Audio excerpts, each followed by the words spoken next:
दोस्तों, 17 सितंबर 2024 दिन मंगलवार से लेकर 2 अक्टूबर तक पितृपक्ष का समय चल रहा है। यह वो समय है जब हमें अपने पूर्वजों को याद कर उनका तर्पण और श्राद्ध करना होता है। लेकिन क्या आप जानते हैं, पितृपक्ष में कुछ चीजें भूलकर भी नहीं खानी चाहिए।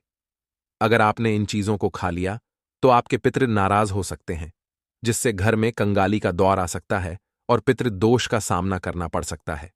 इसीलिए पितरों का आशीर्वाद प्राप्त करने के लिए इन 5 चीजों से बचना बेहद जरूरी है। अगर आपने इन चीजों का सेवन किया तो परिवार के हर सदस्य पर इसका असर दिख सकता है। याद रखिए, पितरों का आशीर्वाद हमें जीवन में सुख, शांति और समृद्धि प्रदान करता है। लेकिन अगर वे नाराज हो गए तो पितृदोष का सामना करना पड़ेगा, जिससे आपकी सारी मेहनत बेकार हो सकती है। तो आइए जानते हैं उन 5 चीजों के बारे में जिन्हें पितृपक्ष में भूल कर भी नहीं खाना चाहिए, और कैसे हम पितरों को प्रसन्न कर सकते हैं ताकि जीवन में खुशहाली बनी रहे। दोस्तों, क्या आपके जीवन में भी कई रुकावटें, परेशानियां और कठिनाइयां आ रही हैं? क्या आप जानते हैं कि इसका कारण आपके पितरों की नाराजगी भी हो सकती है? पितरों की नाराजगी हमारे परिवार की समृद्धि और शांति पर गहरा प्रभाव डालती है। पितृपक्ष के दौरान कुछ ऐसी गलतियां होती हैं जिन्हें अगर हमने दोहरा दिया तो पितर नाराज हो सकते हैं और उनका आशीर्वाद मिलना मुश्किल हो सकता है। इस वीडियो में हम आपको बताएंगे कि पितृपक्ष में किन गलतियों से बचना चाहिए और किन चीजों का सेवन भूलकर भी नहीं करना चाहिए, ताकि हमारे पितर हमसे प्रसन्न रहें और उनके आशीर्वाद से हमारा जीवन सुख समृद्धि से भरा रहे। दोस्तों, पितरों को प्रसन्न करने का सही मार्ग है सच्ची श्रद्धा के साथ श्राद्ध और तर्पण करना। लेकिन यह तभी प्रभावी होगा जब हम इन विशेष दिनों में कुछ खास बातों का ध्यान रखें। तो इस वीडियो को अंत तक देखिए, क्योंकि हम आपको विस्तार से बताएंगे कि पितृपक्ष में कौन कौन सी चीजें आपको त्यागनी चाहिए ताकि आपके पितर खुश रहें। लेकिन आगे बढ़ने से पहले, हे भोलेनाथ, जो भी इस वीडियो को लाइक करे और चैनल को सब्सक्राइब करे, उनके जीवन में कभी दुख दर्द मत आने देना। उनका घर हमेशा सुख समृद्धि और धन धान्य से भरा रहे। दोस्तों, भाद्रपद मास की पूर्णिमा से लेकर अश्विन मास की अमावस्या तक का समय, जिसे हम पितृपक्ष या श्राद्ध पक्ष कहते हैं, बेहद खास होता है। यह वह समय है जब हम अपने पूर्वजों की आत्मा की शांति के लिए पिंडदान, तर्पण और दान करते हैं। इस वर्ष पितृपक्ष 17 सितंबर 2024 मंगलवार से आरंभ हो रहा है और इसका पहला श्राद्ध अगस्त्य मुनि जी के नाम से किया जाएगा। तो आइए, इस पितृपक्ष में किन बातों का ध्यान रखना है जानिए विस्तार से, ताकि आपके पितर प्रसन्न रहें और उनके आशीर्वाद से आपका जीवन खुशहाल बना रहे। तो दोस्तों, पितृपक्ष का यह समय हमारे पूर्वजों के प्रति श्रद्धा और सम्मान अर्पित करने का बेहद खास अवसर होता है। इस बार भाद्रपद मास की पूर्णिमा 17 सितंबर मंगलवार के दिन पड़ रही है और इसी दिन अगस्त्य मुनि के नाम से पहला श्राद्ध किया जाएगा। वहीं पितृपक्ष का अंतिम श्राद्ध अश्विन माह की अमावस्या तिथि को होगा, जो इस साल 2 अक्टूबर बुधवार के दिन पड़ेगा। इसे सर्व पितृ अमावस्या या वस्या श्राद्ध के नाम से भी जाना जाता है। हिंदू धर्म की मान्यता के अनुसार साल में एक बार यमराज सभी आत्माओं को पृथ्वी पर भेजते हैं। ये आत्माएं अपने परिवार से तर्पण ग्रहण करने के लिए धरती पर आती हैं। यदि किसी व्यक्ति ने अपने पितरों का विधिपूर्वक श्राद्ध और तर्पण नहीं किया तो उनके पितर नाराज हो जाते हैं। इसलिए पितृपक्ष में तर्पण और श्राद्ध करना अत्यंत आवश्यक माना गया है, ताकि पितरों की आत्मा को शांति और संतोष प्राप्त हो सके। दोस्तों, पितरों का तर्पण केवल एक रिवाज नहीं, बल्कि हमारे जीवन की उन्नति और समृद्धि का द्वार खोलने का माध्यम है। जब हम अपने पितरों का श्रद्धापूर्वक तर्पण करते हैं तो पितृदोष का निवारण होता है और हमारे परिवार के लिए प्रगति और समृद्धि के रास्ते खुल जाते हैं। पितृदोष का असर परिवार पर गहरा होता है। जिस घर में यह दोष होता है, वहां ना तो वंश वृद्धि होती है, ना पेड़ पौधे पनप पाते हैं और ना ही कोई मांगलिक कार्य सफलतापूर्वक संपन्न हो पाता है। यह दोष बेहद गंभीर होता है और इसका निवारण केवल पितरों की कृपा से ही संभव है। ब्रह्म वैवर्त पुराण में कहा गया है कि देवताओं को प्रसन्न करने से पहले अपने पितरों को संतुष्ट करना चाहिए। जब पितर प्रसन्न होते हैं तभी जीवन में उन्नति और कार्यों में सफलता मिलती है। इसलिए पितृपक्ष का यह समय अत्यंत महत्वपूर्ण है। इस दौरान अपने पितरों के प्रति तर्पण और श्रद्धा अर्पित करना हमारे जीवन में शांति, समृद्धि और सफलता का मार्ग खोलता है। और यह भी मान्यता है कि यदि किसी मृत व्यक्ति का विधिपूर्वक श्राद्ध और तर्पण नहीं किया जाता तो उसकी आत्मा को मुक्ति नहीं मिलती और वह आत्मा इस धरती पर भटकती रहती है। इसलिए पितरों की मुक्ति के लिए पितृपक्ष का समय सबसे महत्वपूर्ण होता है। इसलिए दोस्तों, इस पितृपक्ष में अपने पितरों को संतुष्ट करने के लिए तर्पण और श्राद्ध अवश्य करें ताकि उनके आशीर्वाद से आपके जीवन में सुख, शांति और समृद्धि बनी रहे। दोस्तों, पितृपक्ष का समय वह खास मौका होता है जब हम अपने पूर्वजों को श्रद्धा के साथ याद करते हैं और उनकी आत्मा की शांति के लिए तर्पण और पिंडदान करते हैं। पितृपक्ष के दौरान हर दिन तर्पण करना अत्यंत महत्वपूर्ण होता है। तर्पण करने के लिए आप जल में दूध, चावल और गंगा जल मिलाकर इस्तेमाल कर सकते हैं। यह एक सरल विधि है जिसे आप अपने घर के आंगन या किसी पवित्र स्थान पर कर सकते हैं। तर्पण के साथ साथ पिंडदान भी उतना ही जरूरी है। पिंडदान के दौरान पके हुए चावल, दूध और तिल से पिंड बनाया जाता है जो शरीर का प्रतीक माना जाता है। यह कर्म पितरों की आत्मा की शांति के लिए किया जाता है और इसे बहुत पवित्र माना गया है। इस दौरान कुछ नियमों का पालन करना अनिवार्य है। पितृपक्ष के समय कोई भी शुभ कार्य, नई पूजा या अनुष्ठान नहीं किए जाते। यदि कोई पूजा या व्रत पहले से चल रहा हो तो उसे जारी रखा जा सकता है, परंतु नई पूजा या मांगलिक कार्यों से इस समय परहेज करना चाहिए क्योंकि यह समय केवल पितरों को समर्पित होता है। पितृपक्ष के दौरान कुछ खास चीजें जैसे पान खाना, तेल लगाना और रंगीन फूलों के साबुन, शैम्पू या इत्र का उपयोग वर्जित माना गया है। यह सभी वस्तुएं अशुद्धि का प्रतीक मानी जाती हैं और इस समय का उद्देश्य शरीर और मन को शुद्ध और संयमित रखना है ताकि पितरों की आत्मा को शांति मिल सके। इसके अलावा पितृपक्ष के दौरान कुछ खास खाद्य पदार्थों का सेवन भी वर्जित माना गया है, जैसे चना, मसूर, बैंगन, हींग, शलजम, मांसाहार, लहसुन, प्याज और काले नमक का प्रयोग नहीं करना चाहिए। इस समय सात्विक भोजन का सेवन करना चाहिए जिससे वातावरण पवित्र और शांत बना रहे। घर में ऐसा भोजन बनाना चाहिए जो पवित्र और पौष्टिक हो क्योंकि यह श्राद्ध के लिए आदर्श माना जाता है। हिंदू धर्म में यह मान्यता है कि जब हम पितरों का श्राद्ध और तर्पण करते हैं तो वे प्रसन्न होकर हमें आशीर्वाद देते हैं। श्राद्ध और तर्पण के माध्यम से हम पितरों की आत्मा की शांति और संतोष के लिए प्रार्थना करते हैं। यह न केवल पितरों की आत्मा को मुक्ति दिलाता है बल्कि परिवार के सदस्यों के लिए सुख, समृद्धि और उन्नति का मार्ग भी खोलता है। ब्रह्म वैवर्त पुराण के अनुसार किसी भी धार्मिक या आध्यात्मिक कार्य में सफलता पाने के लिए पहले अपने पितरों को संतुष्ट करना आवश्यक है। जब पितर प्रसन्न होते हैं तभी हमारे कार्य सफल होते हैं। यही कारण है कि पितृपक्ष का महत्व अत्यधिक है। ये समय हमारे पूर्वजों के प्रति कृतज्ञता प्रकट करने और उनकी आत्मा को शांति देने का सर्वोत्तम अवसर है। इसलिए इस पितृपक्ष में अपने पितरों का श्राद्ध और तर्पण अवश्य करें। यह न केवल पितरों को संतुष्ट करता है बल्कि हमारे जीवन में भी सुख, समृद्धि और सकारात्मकता लाता है। इस समय का पालन पूरी श्रद्धा और भक्ति के साथ करें ताकि आपके जीवन में पितरों का आशीर्वाद हमेशा बना रहे। पितृपक्ष के इन 16 दिनों में कुछ महत्वपूर्ण नियमों का पालन करना आवश्यक है। सबसे पहले, इस दौरान किसी भी नशीले पदार्थ का सेवन नहीं करना चाहिए।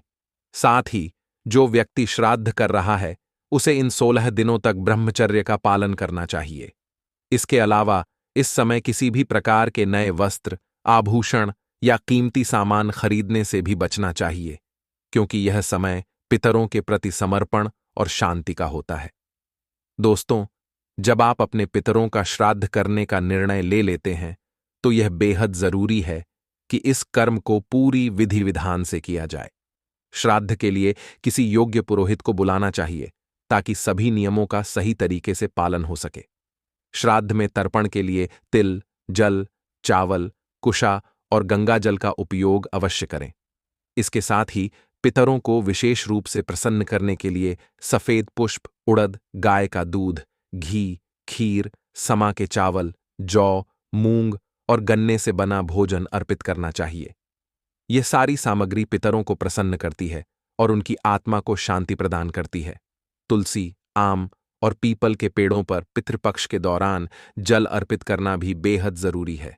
ऐसा करने से पितरों का आशीर्वाद प्राप्त होता है और परिवार में सुख शांति बनी रहती है। जब आप श्राद्ध कर रहे होते हैं तो सूर्य नारायण को जल अर्पित करना न भूलें। गायत्री मंत्र और पितृस्तोत्र का पाठ दक्षिण दिशा की ओर मुख करके करें। यह विधि प्राचीन काल से चली आ रही है और पितरों की आत्मा को शांति देने का एक प्रभावी तरीका मानी जाती है। पितृपक्ष का समय हमारे पूर्वजों के प्रति सम्मान और कृतज्ञता व्यक्त करने का सबसे महत्वपूर्ण अवसर होता है। इन 16 दिनों में किया गया तर्पण, पिंडदान और श्राद्ध पितरों को संतुष्ट करता है और उनका आशीर्वाद जीवन में सुख, समृद्धि और उन्नति का मार्ग खोलता है। इसलिए इस समय का पालन पूरी श्रद्धा और समर्पण के साथ करें। इसके अलावा श्राद्ध के दौरान कुछ विशेष नियमों का पालन करना बहुत जरूरी है। इन दिनों में किसी भी प्रकार के नशीले पदार्थों का सेवन पूरी तरह से वर्जित माना गया है। साथ ही जो व्यक्ति श्राद्ध कर रहा है उसे इन 16 दिनों तक ब्रह्मचर्य का पालन करना चाहिए। इस दौरान नए वस्त्र, आभूषण या कोई कीमती सामान खरीदने से भी बचना चाहिए, क्योंकि यह समय पितरों के प्रति समर्पण और साधना का होता है। पितृपक्ष के दौरान कौवे, गाय और कुत्ते को भोजन देना भी अत्यंत आवश्यक माना गया है, क्योंकि बिना इनके श्राद्ध अधूरा होता है। हिंदू मान्यता के अनुसार कौवा पितरों का प्रतीक होता है और उसे भोजन अर्पित करने से पितरों की आत्मा तृप्त होती है। इसके साथ ही चींटियों को आटा, चावल और अन्य अनाज डालना भी पुण्य का काम माना गया है, जिससे पितरों का आशीर्वाद मिलता है और जीवन में सुख समृद्धि आती है। श्राद्ध के दौरान घर में सात्विक भोजन ही बनाना चाहिए। विशेष रूप से ऐसा भोजन बनाना चाहिए जो आपके पितरों को प्रिय था।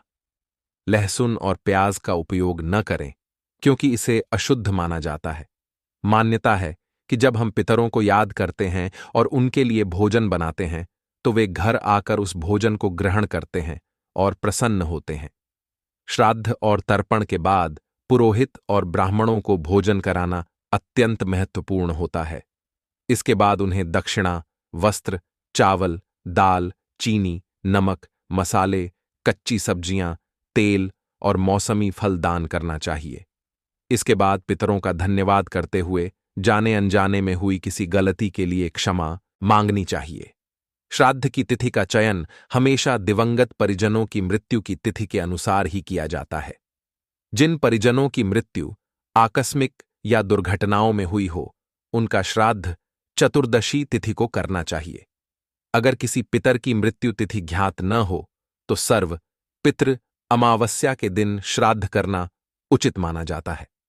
दोस्तों, पितृपक्ष का यह समय हमारे पितरों को संतुष्ट करने और उनकी आत्मा की शांति के लिए समर्पित है। इसका पालन श्रद्धा और समर्पण के साथ करें, ताकि पितरों का आशीर्वाद हमेशा आपके जीवन में बना रहे और आपका परिवार सुख समृद्धि से भर जाए।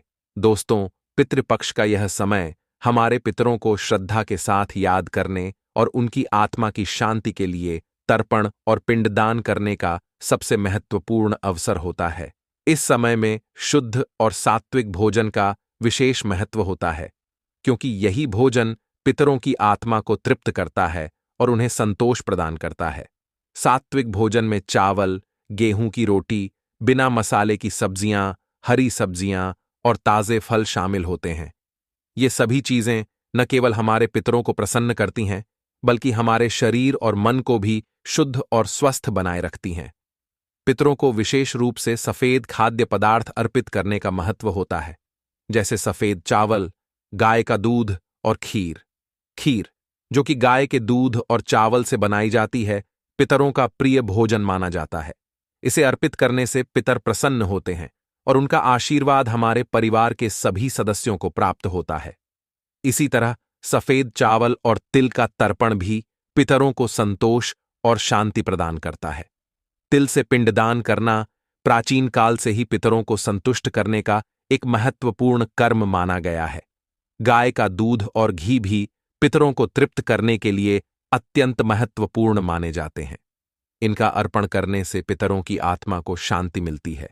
इसके अलावा ताजे फल और मौसमी सब्जियों का सेवन भी शुभ माना गया है, जैसे केला, नारियल, अमरूद और हरी सब्जियां।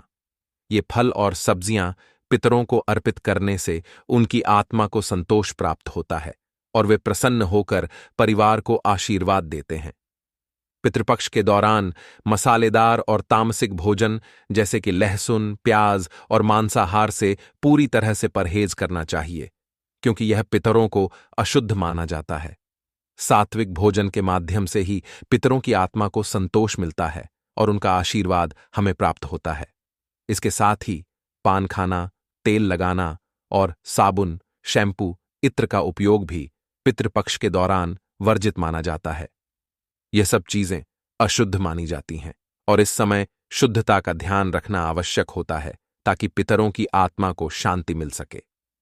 इस पितृपक्ष के दौरान हमें अपने पितरों के प्रति श्रद्धा और कृतज्ञता प्रकट करने के साथ साथ उनकी आत्मा की शांति के लिए शुद्ध और सात्विक भोजन अर्पित करना चाहिए। खीर, सफेद चावल, तिल और मौसमी फल पितरों को अर्पित करने से वे प्रसन्न होते हैं और उनका आशीर्वाद हमारे जीवन में सुख, समृद्धि और शांति लाता है। दोस्तों, पितृपक्ष का यह समय हमें सिखाता है कि हमें अपने जीवन में शुद्धता और सात्विकता का पालन करना चाहिए, ताकि पितरों की कृपा और आशीर्वाद हमेशा हमारे साथ बना रहे। दोस्तों, पितृपक्ष का समय हमारे पितरों के प्रति समर्पण का समय होता है और इस दौरान किए गए श्राद्ध और तर्पण कर्म पितरों की आत्मा की शांति और संतोष के लिए किए जाते हैं। जब श्राद्ध की तिथि निर्धारित हो जाती है तो यह आवश्यक है कि पूरे विधि विधान से इस कर्म को संपन्न किया जाए। पितरों को प्रसन्न करने के लिए जो भी भोजन अर्पित किया जाता है उसे पूरी श्रद्धा और पवित्र भावना के साथ बनाना और अर्पित करना चाहिए। पितरों का भोग लगाने के बाद पुरोहितों और ब्राह्मणों को भोजन कराना, वस्त्र दान करना और अन्य आवश्यक सामग्री जैसे चावल, दाल, फल, कच्ची सब्जियां आदि दान में देना अत्यंत शुभ माना गया है।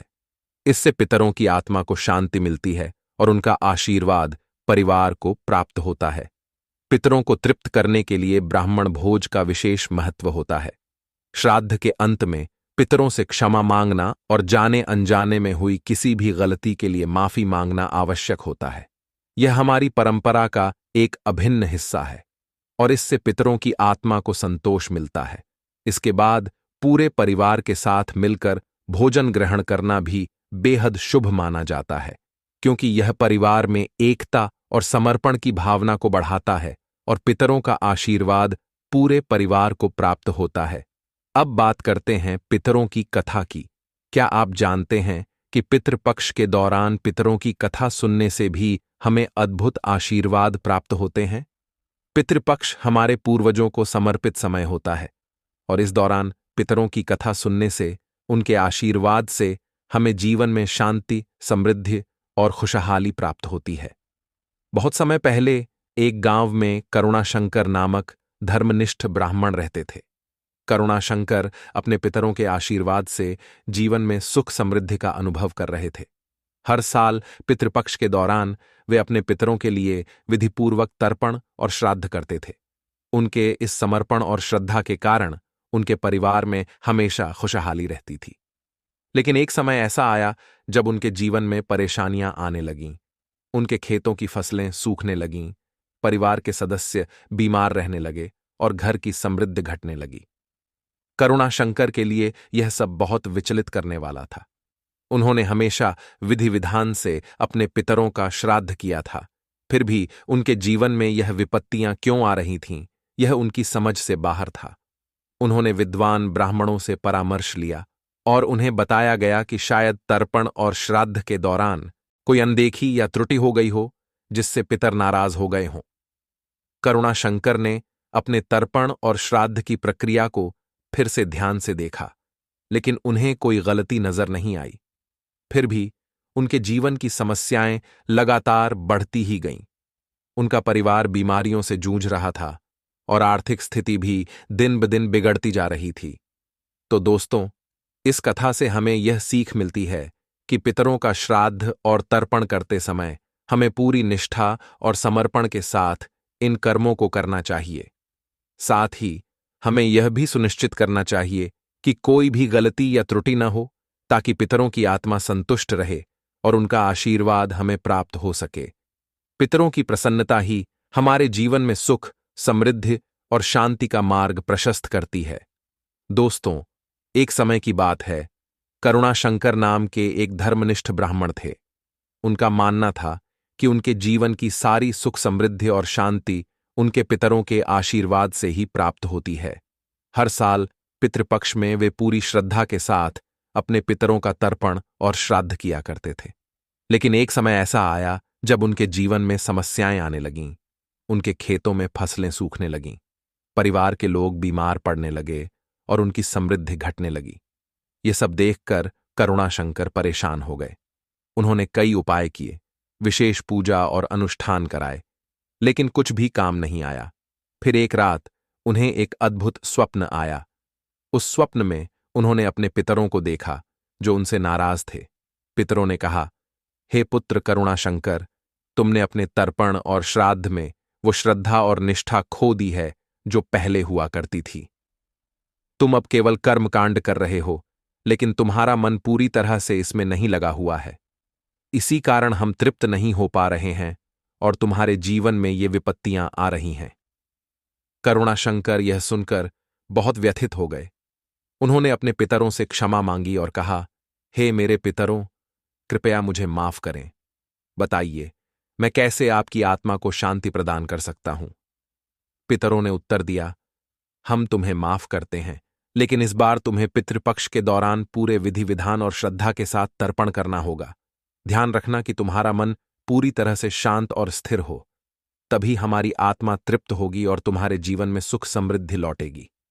स्वप्न से जागने के बाद करुणाशंकर ने निश्चय किया कि इस पितृपक्ष में वे पूरे विधि विधान और समर्पण के साथ तर्पण करेंगे।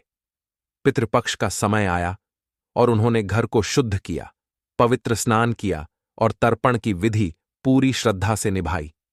गाय का दूध, सफेद चावल, तिल और खीर का भोग पितरों को अर्पित किया। ब्राह्मणों को भोजन कराकर उन्हें वस्त्र, अन्न और फल दान में दिए। उन्होंने अपने पितरों से प्रार्थना की, हे मेरे पितरों, मैंने पूरी श्रद्धा से आपका तर्पण और श्राद्ध किया है। कृपया हमारे परिवार पर अपनी कृपा बनाए रखें। कुछ ही दिनों बाद करुणाशंकर के जीवन में अद्भुत बदलाव आए। उनके खेतों में फिर से हरी भरी फसलें उगने लगीं, परिवार के लोग स्वस्थ होने लगे और घर में फिर से खुशहाली लौट आई। करुणाशंकर ने समझ लिया कि पितरों का आशीर्वाद ही उनके जीवन में सुख, समृद्धि और शांति का कारण है।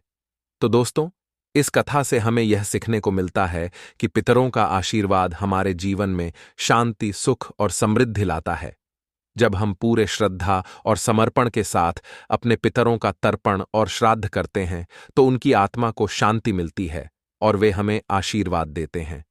पितरों का आशीर्वाद हमें हर प्रकार की विपत्तियों से बचाता है और हमारे जीवन को सुखमय बनाता है। तो इस पितृपक्ष में यह ध्यान रखें कि श्राद्ध और तर्पण केवल एक धार्मिक कर्मकांड नहीं है, बल्कि यह हमारे पितरों को तृप्त करने और उनका आशीर्वाद प्राप्त करने का एक महत्वपूर्ण साधन है। ब्राह्मणों को भोजन कराना और उन्हें दक्षिणा देना भी बहुत जरूरी होता है, क्योंकि इससे पितरों की आत्मा को संतोष मिलता है। तो दोस्तों, इस पितृपक्ष में अपने पितरों का तर्पण और श्राद्ध पूरी श्रद्धा और निष्ठा के साथ करें, ताकि उनकी कृपा और आशीर्वाद से आपका जीवन भी सुख समृद्धि से भरा रहे। वीडियो को लाइक और चैनल को सब्सक्राइब करना न भूलें, ताकि हम आपके लिए इसी तरह की महत्वपूर्ण और दिलचस्प जानकारी लाते रहें।